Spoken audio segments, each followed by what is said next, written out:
Hi, this is Dirk Houston with Front Stretch Radio out of ESPN in Omaha with Mike Kraft from Cheeseworks Video, and we are at the Midwest Dirt Tracks Legend reunion over in Pleasonville, Iowa today. We've got some vintage race cars out here. We've got a whole bunch of drivers that have plenty of experience. We've got car builders. We're going to be doing some interviews. We're going to try and document this all. Don't know how long some of these great people are going to be with us, but we're going to go ahead and do a little video here of a couple of the old vintage cars that we have. We've even got one vintage hauler, kind of an old neat panel truck that's pretty cool. And then we'll get into doing some interviews, and hope y'all enjoy the show. Hi, Dirk Houston here with ESPN Radio again with Mike Kraft from Cheeseworks Video, and we have Dean Sylvester, who was a super racer back at Knoxville Speedway back in the 60s, brought his car up here to the reunion, car number 12, and he's going to give us a little info about the car here. It was built in 1960. It has an aluminum frame, aluminum roll bars, Buick engine, Halibut quick change. How did you do in this car? How was your career? It was track champion. That's what we like to hear. Those are good. You enjoying the reunion so far? Sure. Nice. Yep. See, Mike's taking some video there and showing some people some close-ups of the whole car. It is a piece of work. You do put this in a lot of shows and stuff, do you? Not too many. No. Just Knoxville. Plans on getting back in it? Oh, not right now.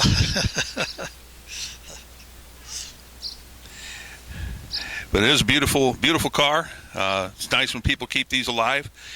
Did the car always carry the quick change rear end? We were talking about that earlier. Yes, it did.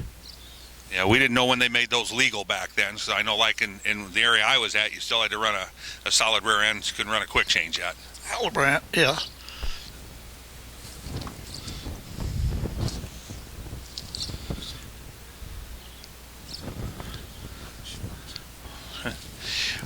We've got cross-leaf springs, looking over the car a little bit. How about that torsion setup in the front, Dean? How's that work? Shock absorbers. They work good. So those are actual old-time shock absorbers. That's pretty interesting.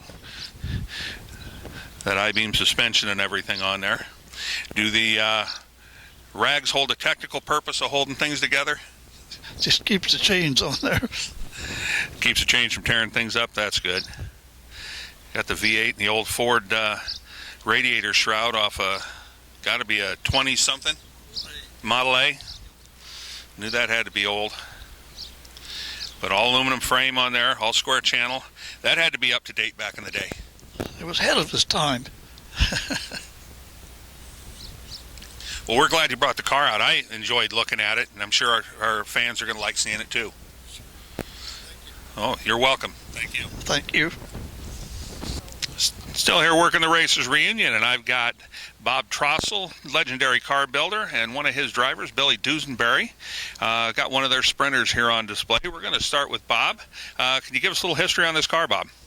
Oh, it's a vintage type car for vintage racing. It was built about 8 years ago, and it's a model of a 1971 type car that we raced a lot. So I built like 65 of these back in the day. So a week's worth of work, huh? Oh yeah. So how many times a year then do you run this? Well, I think half a dozen times or so. Because you can run vintage pretty regular, but if you want to go see modern racing too, you got to take your choice of one or the other. Yeah, absolutely. I totally understand. What's it set up with engine-wise? Well, that's Billy's engine, so I'm not sure what it is. It runs pretty good. Okay, well, says that one over to Billy. Billy, he said it's your motor. What do you got in there? It's a Chevy, a 283, or it's a, what size? Yeah, it's a 383. It's a 350. Yeah, board stroked. Yeah. Okay. And it's got Hilburn fuel injection, Brodix heads. That's about it. You still driving on a weekly basis along with this one? No, I'm not. I haven't done that for quite a while. Actually, I haven't done that for about 20 years now. I think it don't seem like that long ago, but it has been. So yeah, we just kind of have fun working on these and taking around racing them and have a good time doing that. Yeah. Yeah, we don't have a whole lot of vintage stuff. I'm out of Omaha. So over in Nebraska, we've got a group where they run the old coupes called Gotra. And it's the same type of deal. Oh, that's awesome. Yeah. They run about 20 shows a year and get around. They don't do many tracks more than once, but everybody gets to see them once a year. And they've got some crazy rules. You can only win one feature. Oh, we don't have none of that. Everybody pays the same. Yeah. First place pays the same as last. That we have. So, But we run modified, super modified sprint cars, stock cars. There's several different classes. Older sprint cars like wire wheel cars, and there's several classes. But yeah, that would be interesting. I'll have to try and check one of those out somewhere. Yeah, they're all around Oskaloosa, and we have one in Knoxville once a year, and Burlington. You get over on the other side of Iowa, closer to Omaha. Well, I could, but I haven't. Haven't yet. Okay. That's a long ways, but yeah, I've been invited over there quite a few times. Well, that's good. And Bob, then are you still crew chiefing for him everywhere he goes? Oh, I try to. I try. There you go. I'm sure. I mean, that guy's forgotten more about cars than I'll ever know. Yeah. Well, we really appreciate you bringing the car out today, and it's quite the reunion Kevin's put on here for everybody. Yeah. So we'll get it documented, and everybody can enjoy this. That he does. He's been a heck of an administrator. We had him on a radio show back home a month ago, and we enjoyed talking with him, and we'll probably have him on again maybe in the next week or two after this. This turned out quite a deal. Yeah. But thank you guys for coming out today. Sure. Done some racing in Nebraska. Well, I'm sure. I know you've been to Eagle. Been to Eagle several times, and Midwest Speedway, and been gone for a at while. I-80, and I-80 a week ago, having I to used run to work there. run Sunset a few times. Worked at Sunset for 11 years. I can remember going out there when I was 2 or 3 years old, in the early 60s. So. We won that challenge they used to have at the end of the year. Dick During the late Sutcliffe and I, 70s. we run it. Yeah, we won it 2 years in a row, and then the third year, we looked like we was going to be the car to beat, and Jan Opperman pulled in at the last minute, and we ended up second. Yeah, from right to Nebraska. That wasn't quite his home track because he was more out in central, I think, Hastings area. But, Yeah, I know. I got him back here in 1968, and he drove for me. We won the Nebraska State Fair too that year. So he won a lot of races. yes, sir. He was a pretty fair driver. Did you ever do any dealing with Roger Raker? Yes, Roger drove for me a few times. We won a couple of races in California. We did an interview with him, and our legends are racing over the winter, and quite a character. Yeah, yes, he is. He gave us a good interview. He had some interesting perspective on Danica Patrick. So if you go back and you can go on YouTube and you can hear our radio shows. They're all on there. It would have been maybe 2 weeks before Christmas. And you can look, the dates are all Sunday dates. But you can listen to Roger's interview, and that will make you chuckle. Did he pick the front of a sprint car up for you? No, we didn't have him in the studio. Oh, We did it okay. all over the phone. Well, it was always famous for that. He just get hold of the front bumper, pick it up to about here, and set it down. Go ahead, change the tires, fellas. That'll make him do that during the pit stops at NASCAR. Let the driver get out and change his own tires. Yeah, there you Change go. things. What they do on the burnouts, Again, guys, thanks for coming out. Yes. And we'll look forward to you. Keep your eye on the web page, and another web page or another Facebook page you can check out is I Miss Sunset Speedway, since you got some Sunset history. I think they've got some pictures of Sutcliffe winning that race out there. Yep. Yeah, we won it 2 years in a row, 72 and 3, something like that. As I say, I remember they ran that race in the 70s because it was right before I started high school. I had to get the ride out there to go see them. So, but again, thanks for coming out, guys. It was a pleasure to meet you.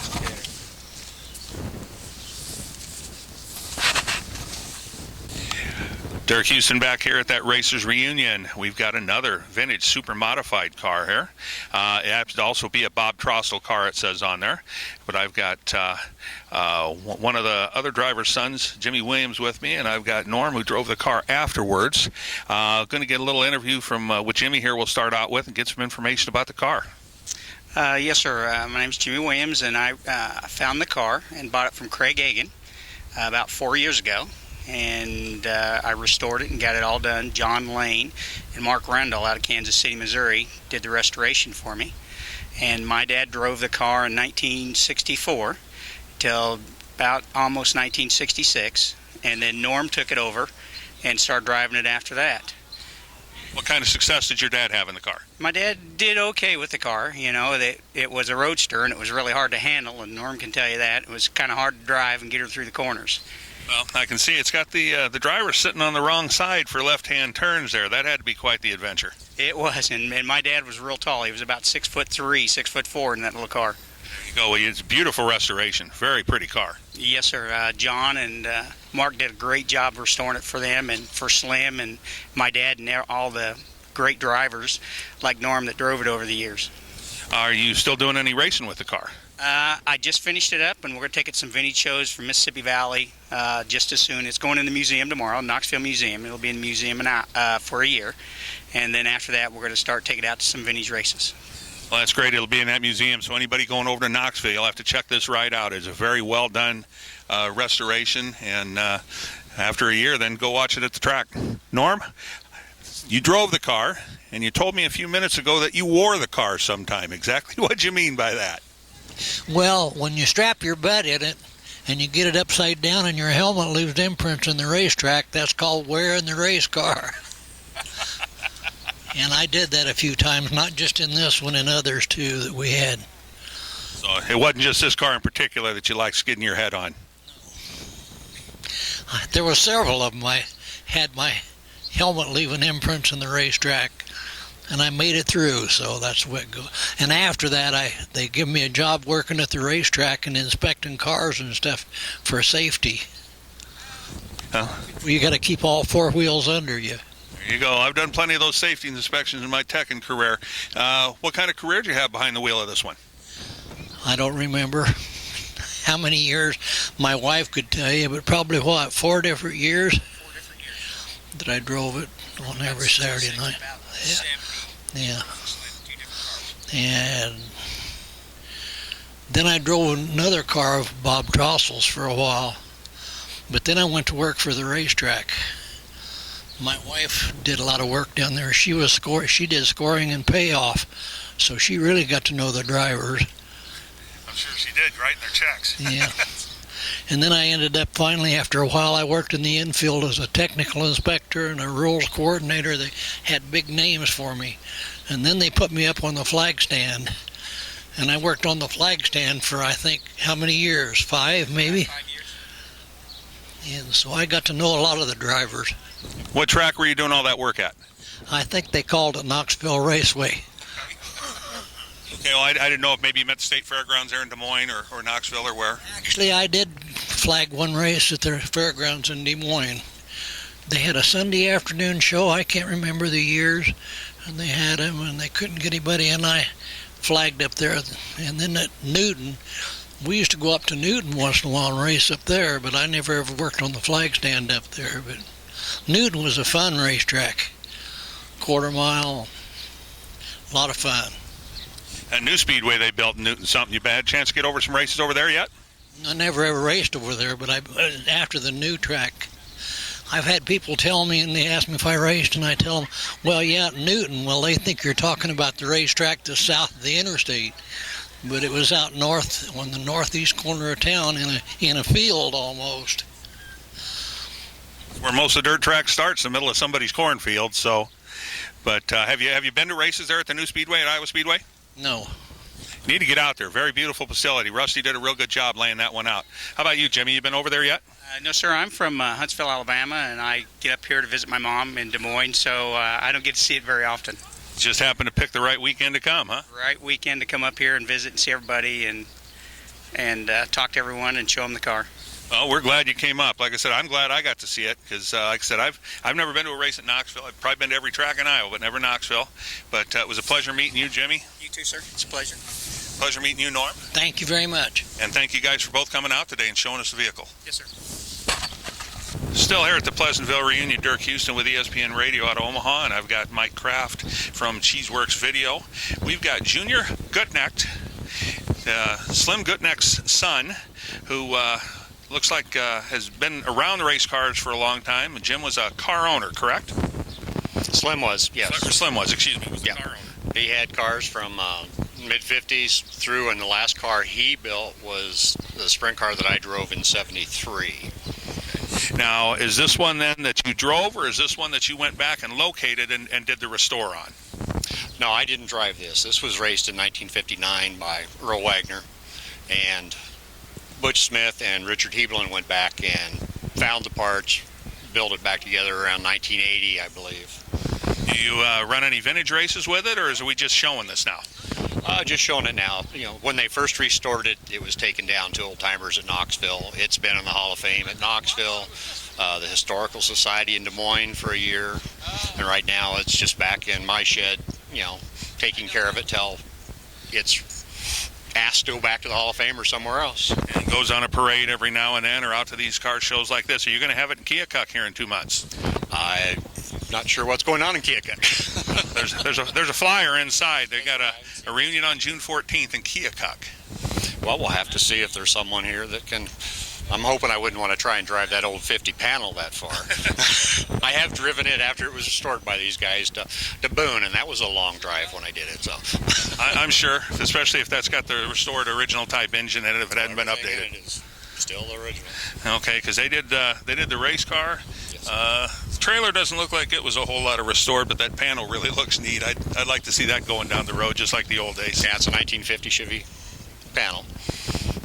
Okay. Flathead 6, I believe. Overhead, sorry.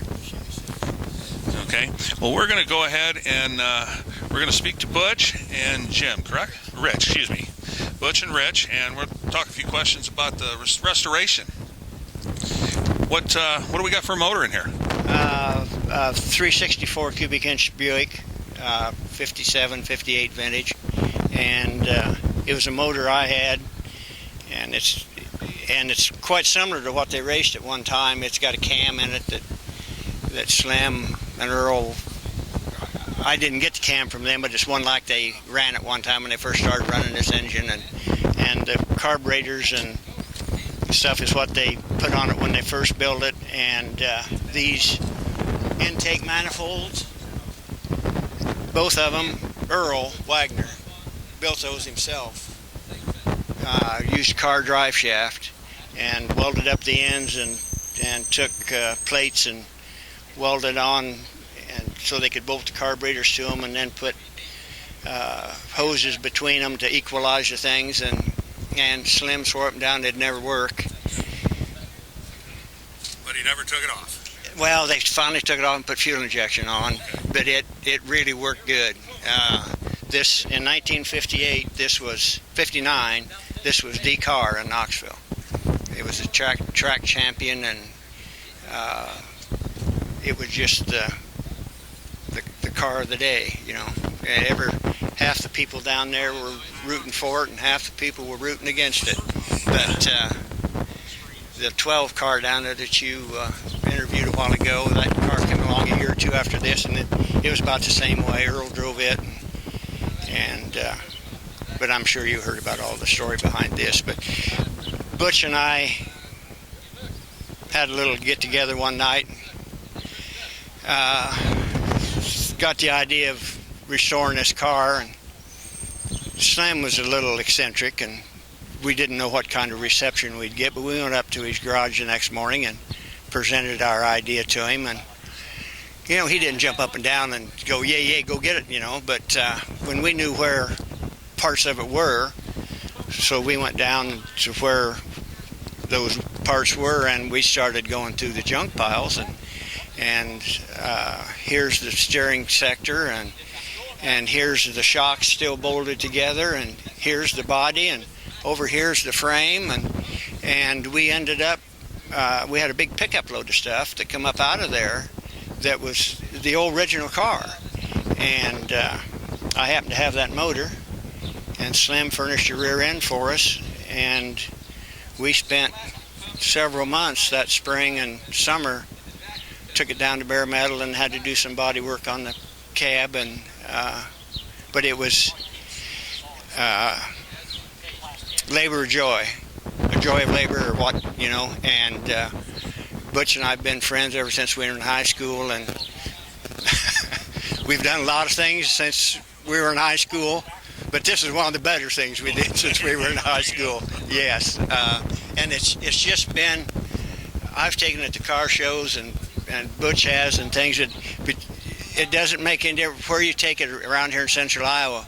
Somebody recognizes it and knows the history, and it's really fun to have those people come up, and get to relive all the excitement that it gave, well, the whole town, that everybody from town would go to Knoxville for Saturday night. That's just the way it was.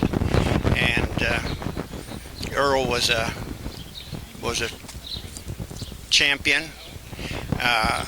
He was very meek and easygoing. Very deliberate. Yeah, and soft-spoken. But he got in that race car, or any of them after that, and you better get out of the way, because he just changed personalities, and he wasn't going to get beat. He just I don't think he ever did it dirty. That might be debatable with some of the old drivers that he raced against, but controlled aggression, I think they call it. Yes, but it's really been a treat, and we're so glad we did it, because so many of them are gone now, and will never be back. And Butch, what was your favorite part of doing the whole restoration? Oh, just the togetherness of doing it and saving the history of the famed car in Knoxville or in Pleasonville here. It's on the mural down there, and we take it in parades, and it's just amazing how the people talk about it as you go by on a parade. And it just makes that time and effort well worth it. See people enjoy it. Even the young kids that don't remember him racing it, get a kick out of it. I suppose being the pickup or something. I don't know exactly what attracts people to it, but boy, you go through a parade and they just love it. You don't throw any candy off the back or something? I'm not a candy thrower. Okay. I probably shouldn't say this, but why do you throw candy to fat kids, I want to know how the fat kids get the candy. In a hurry. I know what you mean about the camaraderie. When I first got into high school and figuring out what cars were, we'd go wax people's cars just for the camaraderie, to hang out, get a couple beers from it and stuff like that. That's what, that's how hot rod clubs started and stuff, was just friends getting together, one thing and another, and that's, like you say, you get friends and you have them forever through the camaraderie of working on this kind of stuff, and like you say, and then there's the history of it, just like bringing it up here, and that kind of thing, And the friends you make working on race cars will stand by you through thick and thin, too. Yeah, they talk about communication, you bring up something in racing, it travels pretty fast. Well, and after you've been working with somebody for 5 or 6 years on something, you finish each other's sentences. The racing, the whole part of it, it's a community project, and that was the fun of it back in these days. Take this car to Knoxville the first night, and you didn't know what Dean Sylvester's car was going to look like. It was the anticipation of what everybody was, their ideas of what they were going to, build and race the next year, and I think those days are kind of gone, because they mostly come out of kit cars now, and I'm not near as excited about them as I was back in these days. But another thing that really sticks in my mind is the first night we took this to Knoxville. I think it was probably the first restored race car that had ever been down there, and we got Earl in it, and he drove it. Probably had to make you feel good. Yes, it really did, and it was kind of funny. I don't know whether we didn't get the body quite like it was or what before, but his head was sticking about that far out the top. He grew, yeah. That's what it was. But that was, to us old Earl Wagner Slim Guteneck fans, and this car, and this was an 80, and Earl drove it last in 60? 59, so it'd been 21 years since he'd been in it, and just to see him back in it was, that made the whole process, yeah, and that's probably one of the highlights, and the thing I most have enjoyed about Butch and I doing that was seeing him drive it again. Well, Butch and Richard, thank you for spending some time with us today. That was started Nostalgia Night in Knoxville. We took it down there on the night of Knoxville Hall of Fame inductee night. It was the first, well, it was our goal to have it down there. And from then on, they've always had Nostalgia Night or Friday night before the Hall of Fame inductees. So this car really started that, in that Nostalgia Night in Knoxville. So that's something for us to be proud of also. Absolutely. Absolutely. Butch, I want to thank you for spending some time with us. You're more than welcome. You too, Richard. Hope you enjoyed yourself today. Yes. I enjoyed seeing these old cars. I love that damn truck. I drove 600 miles. I only drove 180 or so. But I would have drove 1,200 if a lot of these faces I don't know, but a lot of them I know. And then, after you scrutinize them a little bit, you can know some more. Age has not done all of us too much justice. There you go. It takes a while to figure out who we all are. But this is all, anything like this is just a kick. Okay. Just a kick. Thank you. Thank you. Derek Houston here, still working that Racers Reunion in Pleasonville, Iowa with Mike Kraft from Cheeseworks Video. Have with me today, I've got Ned Fry, who's an open wheel driver, but as we were just chatting, has driven anything with 4 tires on it. And we're going to get a little bit on his career here. Ned, what part of town are you from here, Iowa are you from? I actually live in Burlington, Iowa, and had the opportunity to run open wheel cars and anything else I could find for the last 55 years. I'm 68 years old and been doing this almost all my life. Like I told you earlier, I got a lot of calls in my career to drive 1 or 2 nights for subbing for people. So I've driven dragsters and go-karts and late models and IMSA modifieds and sprint cars, midgets, Silver Crown cars. I've drove them all. I run 2 seasons of USAC Silver Crown cars. I run 4 years at Knoxville, been 4 Knoxville Nationals. Here lately I've been running the Chili Bowl, but I'm done with that because I just got hurt really, really bad down there. And I'm running vintage cars with Mississippi Valley Vintage Race Car Association. Well, you mentioned you're from Burlington. Did anybody bring you a ride last weekend for the NSL premier race there in Burlington? No, I was there and watched it. I was really, really proud of our local hero, Terry McCarl. He was running away with the thing, and he come up on a lap car and cut it too close and looped it 360 and lost 2 spots, but come back to finish second. Brian Clausen from USAC, he's a open wheel guy that's not normally run a wing, but he finished, I think he finished 3rd, did really good for not as much wing experience as he normally has. Yeah, we did an interview with Stan Caesar. I don't know if you ever met Stan. And he evidently was over at the show, and he told us it was a fantastic show and that NSL did a great job and looks for them to be around a while. Oh, yeah. No, they put on a good show. The weather was cold, a little cold, but the grandstand was full, and it was an amazing night, opening night, 34 Raceway. Good show. I was real happy I went. You got a story you can tell us where you transferred out of a consi and went from the back to the front? Well, I tell you what. I went out of over at Indianapolis on a 1-mile dirt track with Silver Crown car. We had engine trouble and time trials, which puts us in the consi, and I got out of the consi and into the 100-miler. I didn't have enough money for one of them fancy USAC radios, so we had a CB in this Silver Crown car. And in the middle of this race, I heard somebody talking to me over the CB.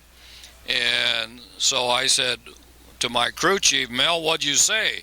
And the guy said, who is this? And I said, quit screwing around. It's me. And the guy said, you're on my plumbing channel. I can't send my people where they're supposed to be going. I said, I'm a little busy right now to be fighting with you about this channel. So that's my memorable experience in Silver Crown cars. And it's one memorable experience you probably wish you hadn't had. Right, yeah. Well, and my favorite Knoxville story is I actually had a driver lesson from Steve Kinzer. Steve and I touched in the heat race. He come right down to my pits and give me some advice how to drive. So that's my Knoxville story. You probably can't repeat too much of that advice, can you? I can tell you his finger poking in my chest was about 2 inches in diameter. It still hurts, and that was 1982. Well, we want to thank you for coming out today and talking with us, and hope you enjoyed the day. Yeah, this is a fun deal. I hope we get to do it more. Okay, well, we hope we do too, and we've just been talking. Evidently, there's some flyers in there for one coming up at Keokuk here in the middle of June, and we're going to try and come out and see that also. Yep, that's Keokuk. If for those you don't know, Keokuk is home of Don White, Ernie Durr, Dick, and Ron Hutchison, and I mean it's a big deal. I've went down and watched that, and it's something worth going to. Well, that's good. Well, again, thanks for coming out, Ned. It was a pleasure meeting you. Appreciate it. Thank you very much. Nice meeting you. Racers Reunion in Pleasantville. This is Dirk Houston with Front Stretch Radio out of Omaha, Nebraska, and I've got Cheeseworks Video with me with Mike Kraft, and we're going to speak with Gordy Blankenship, who's got quite the history in wheeling cars over all over the Midwest, and a lot of people know him from the Facebook page from Midwest Dirt Track Legends. He gets on and shares some of his knowledge, wisdom, and stories with us from time to time. But Gordy, tell us a little bit about your racing career. Well, we grew up at Peters Dairy in Keokuk, Iowa, and it was half a mile in the field behind the racetrack, and Ramo and a bunch of guys would keep their cars there. This was the mid-50s, because nobody had, haulers or anything, and so they would work on their cars there and then drive them across the field to the racetrack.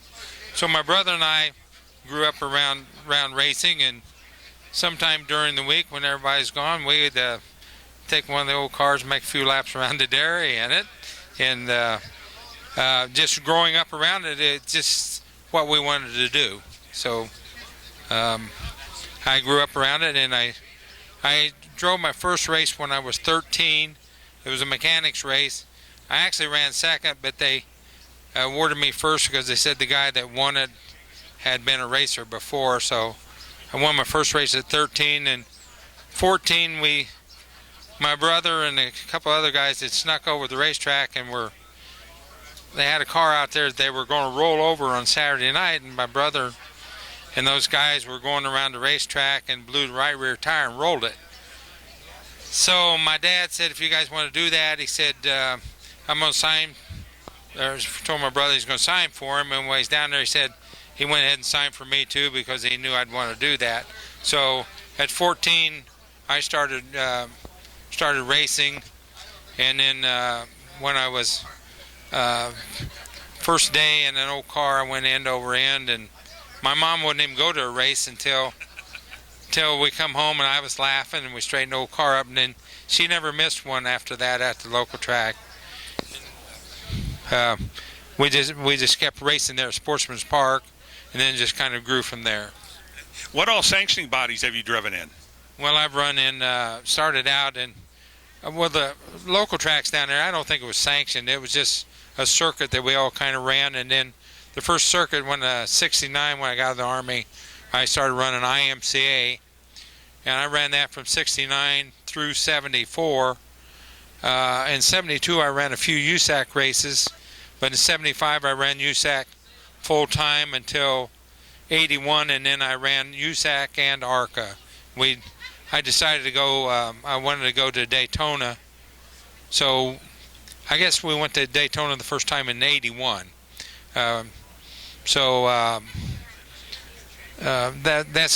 That's kind of fun, but it was kind of hard to tell that right foot to keep wide open around there first couple laps, but after that it was okay. Yeah, I've heard Daytona can be a little intimidating. I've worked a few races down there, so I've been to the place, and I can believe what they say about that. With all the different things you were running, you mentioned IMCA. Now that was back, what they call that, big cars back then? Because it wasn't like the little modifieds and stuff you see now. That was like a USAC style car, wasn't it? Yes, I think it was called new models. IMCA new models. Wasn't actually stock cars. I think it was new model or maybe new model stocks. And Ramo and Ernie and Don and Jim Washburn and Jerry McCready, and there were several drivers that run there. And when I got out of the Army, that's what I wanted to do. So I bought an old car, and that's how I got started. Were you brand specific? Were you running Dodges, Ford specifically, or running anything that they put you in? No, I'm a Dodge man. That's the Dodge and Plymouth, the same thing. No, I'm just a Chrysler guy. You and Richard Petty be proud then, huh? Yeah, we're a little different league, but you won a lot of races, and so did he. Yeah, I was blessed. I never had much money, but when I was 13, I went to work in an automotive machine shop, and I did all my own work, and that's the only way I could do it is I didn't have to hire a bunch of stuff done. That's still a big thing with racing today. The guys that can work on their cars and fabricate some of their stuff do save a lot of money. Yeah, but I mean, when you compare to today, when you're talking multi-million-dollar budgets, I'm talking multi-hundreds. Well, yeah, I mean, you look at somebody like Hendrick Motorsports with 500 employees and stuff like that. Yeah, somebody was telling me that every time they change tires, it's $2,500. By the time you put the labor in there, it is. Yeah, and when we ran third in Texas in '77 in the USAC 500 miler down there, and I bought some what they called scuffs, and I paid I think $40 a piece. I ran 500 miles on the left sides and changed the right sides once, so my tire bill was like $300. Yeah, a little bit different deal now where they're changing them every 20 laps if they have to, or like Indy a few years ago where they changed them every 10. Well, they were changing every 10 the other night at Texas. Yeah, when they could. Yeah, they would change. Did you ever run any Cup stuff with NASCAR? No, I ran ARCA, Daytona, and Talladega. In '82, we ran some laps in the draft at 205 miles an hour at Talladega, and it's kind of weird because you come off of turn 2 and you're going down the backstretch about 230 mile an hour, and it seemed like forever till you get down to turn 3. You could read a book. Talladega was real smooth, and you could, it wasn't. That's probably why they had so many different winners down there, because you just had to be fast. Daytona, it worked you. A little bit shorter track, but again, same style of track and high speeds. I remember the first time Joe Koziski had gone in an ARCA race, and I think it was at Atlanta, and they were doing 185 or 190 miles an hour then, and I asked him, I said, what's that like? And he goes, just like you're driving down the interstate, because everybody's going that fast. Yeah, you get acclimated to the racetrack, and the first time we went to Michigan, I didn't practice much because I just couldn't wear everything out. But the first time we come in for pits, it was under green, and I went by my pit probably still running 80 miles an hour and had to go all the way back around because, like I said, you're out there and you just don't realize the speed at all. And everybody's going the same speed.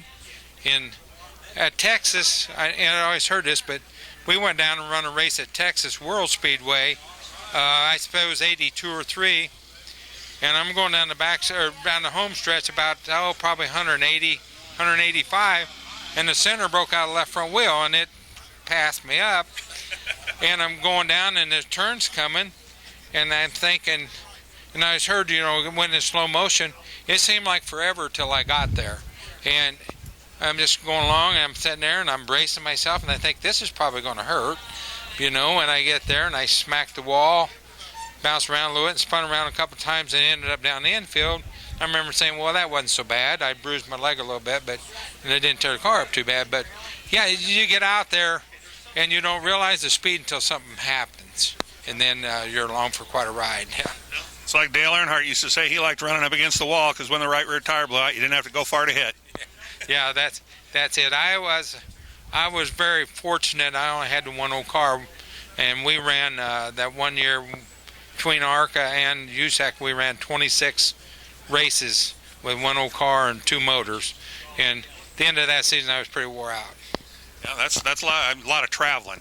Yeah, it was a lot of traveling, and then a lot of maintenance to keep the old car up. But you didn't have a crew towing the car in there, and you just had to fly. No, we had an old bus that we pulled a race car behind, and the crew rode in the bus, and my wife, we cooked going down the road and had a bathroom, and it didn't go fast, but it would go 600 miles without stopping. So we would average over 50 miles an hour. That's good. Well, Gordy, we appreciate you taking time to chat with us today, and we look forward to seeing you at the reunion coming up here in 2 months in Keokuk. Okay, thank you very much. Thank you, Gordy.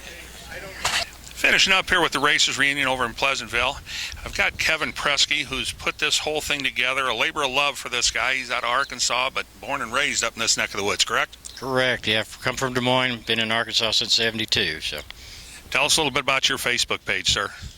We've got about 17,000 members now, and keeps growing every day, and it's just all about the dirt track legends from the Midwest. Love it. Love it. I was going to say, I know I've been on it for a couple of years now, and you and I have chatted numerous times. We had you on the radio show. You know, we've somebody else I know has got a reunion coming up here. I believe it's Father's Day weekend, June 14th. If somebody's different than that, in Keokuk, Iowa. So I'm sure a lot of these same people will be there. I know there's a few that are in from out of town that won't make it. But this is my first one of these, and I've had a great time with everybody. You know, I've got a lot of history on these cars, and I'm a late model guy, so seeing these mods is really kind of neat. It's pretty neat, yeah. And really what I want to do, I want to thank everybody who's been a part of this, from not only you and Mike Kraft, but all you volunteers, everybody came. Thank you very much. It's been a good time. It really has. Okay. Yeah. I think with everybody here, everybody have a good time? Yes! How about we give Kevin a hand here real quick?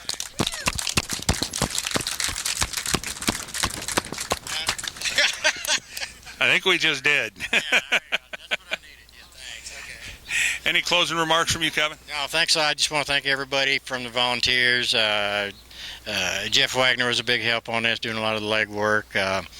Just everybody in the group. It's been a good time. Good. Yes, it has. I appreciate you doing this. Thanks a lot. All right, brother. No problem. Okay, this is Dirk with ESPN Radio out of Omaha, Nebraska, and Mike Kraft with Cheeseworks Video signing off. Everybody, glad you had a good time.